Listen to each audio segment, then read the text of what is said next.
उनके पास फिर से आऊंगा, लेकिन आना चाहता हूं प्रोफेसर रविकांत जी आपके पास, और आपसे भी समझना चाहता हूं कि राहुल गांधी ने आज हमेशा की तरह, हमेशा राहुल गांधी आरएसएस बीजेपी पर वार करते हैं, आज भी वार करते हुए नजर आए हमारे नजरिए से, लेकिन गुरु वाले शब्द को लोगों ने ऐसा पकड़ा कि अब कह रहे हैं हिमंता विश्व शर्मा कि आप चले जाइए आरएसएस मुख्यालय, वहां आप मत्था टेक के आइए।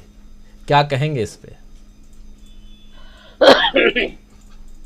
देखिए, एक बात तो प्रेम कुमार जी ने बहुत स्पष्ट कर दी है कि राहुल गांधी अपने विरोधियों को भी सम्मान देते हैं, उनको नजदीक रख करके उनसे सीखते हैं, और ये असली भारतीय परंपरा है।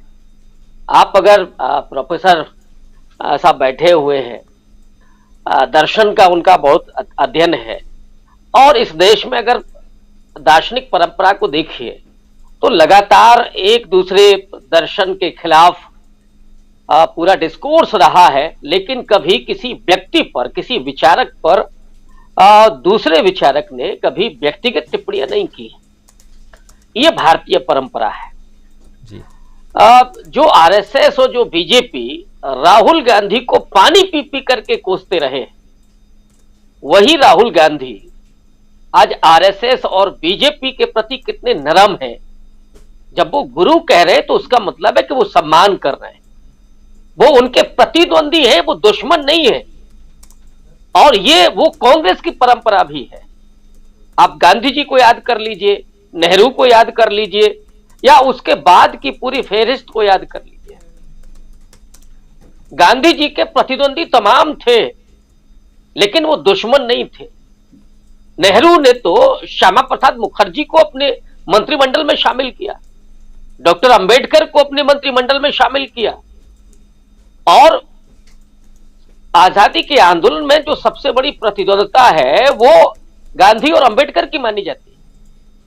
लेकिन फिर भी अंबेडकर के व्यक्तित्व और उनकी विद्वता से प्रभावित होकर के, उनको उस जानते हुए गांधी जी ने संविधान सभा में उनको ले आने के लिए नेहरू से कहा कि आप उनके पास जाइए और उनको लेकर के आइए।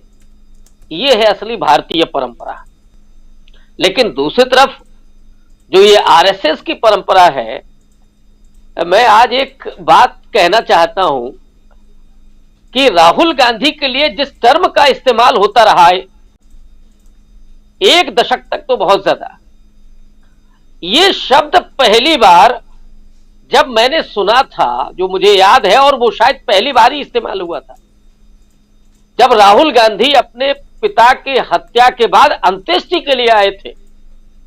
और उस समय अगर वो चित्र अगर आपको याद होंगे ही, बिल्कुल, तो एक दुबले पतले काया में चश्मा लगाए और बहुत दुखी, जिसने अपने पिता को खोया हो और अंत्येष्टि के समय हो, तो ऑब्वियस है कि राहुल गांधी जिस तरह के दिख रहे थे, लेकिन आरएसएस उसमें भी अपना अवसर देख रहा था।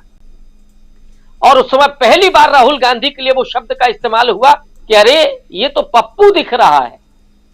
वहां से आरएसएस ने और बीजेपी ने जो राहुल गांधी की छवि को धूल दूसरे किया, जो डिस्क्रेडिट किया, जो उनको बदनाम किया, लेकिन आज राहुल गांधी ने इस देश को ना पुकते हुए अपने पैरों से न सिर्फ उस छवि को दूर किया है जो जिसको लगाया गया था, जिस छवि को आरोपित किया गया था, बल्कि उन्होंने इस देश को जोड़ने में और एक करने में भी बहुत बड़ी भूमिका अदा की है।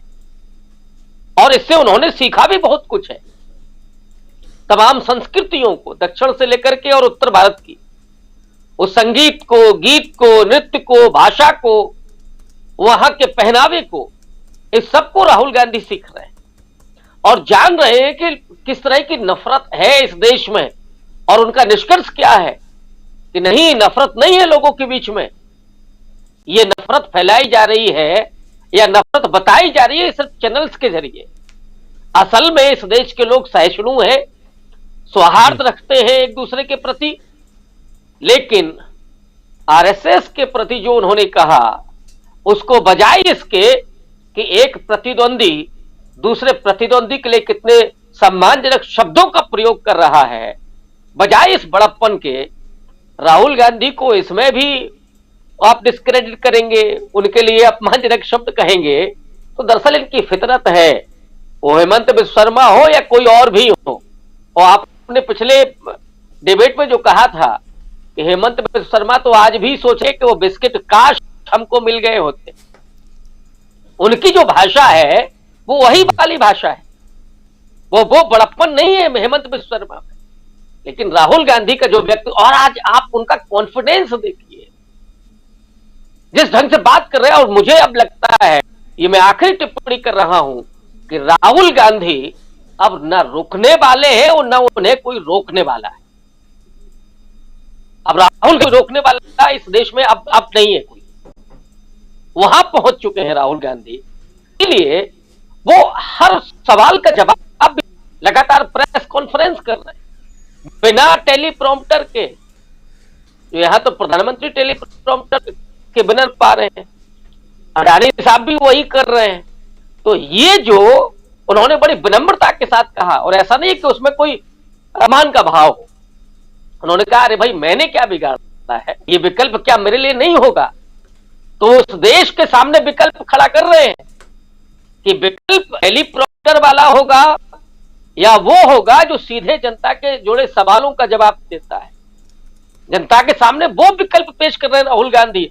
और इसीलिए पिछले 2 दिनों में जिस तरह से राहुल गांधी को लेकर के चर्चा हो रही है, अब मैं उस पर तो खैर टिप्पणी नहीं करूंगा, वो कांग्रेस पार्टी का अपना मसला है, विपक्षी दलों की अपनी भावनाएं हैं। लेकिन इसमें कोई दो राय नहीं है कि अब राहुल गांधी न तो रुकने वाले हैं, न कोई उन्हें रोकने वाला है।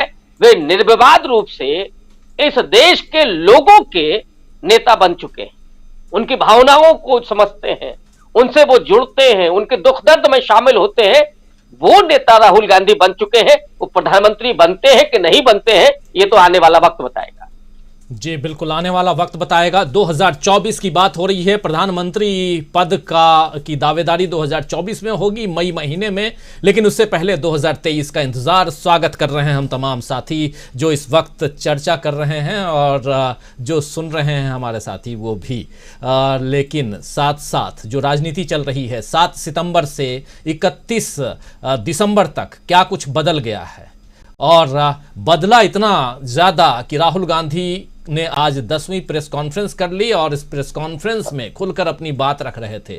बात चीन और पाकिस्तान पर भी, बात आरएसएस और बीजेपी पर भी, बात अपनी टी-शर्ट पर भी, और बात अदानी पर भी। अदानी को टेलीप्रॉम्प्टर, अदानी की कुर्सी चेंज कर लिए, प्रधानमंत्री को टेलीप्रॉम्प्टर, और मेरे लिए कुछ नहीं, ये कह रहे थे राहुल गांधी। आइए एक बार फिर से आना चाहता हूं प्रेम कुमार जी के पास। प्रेम कुमार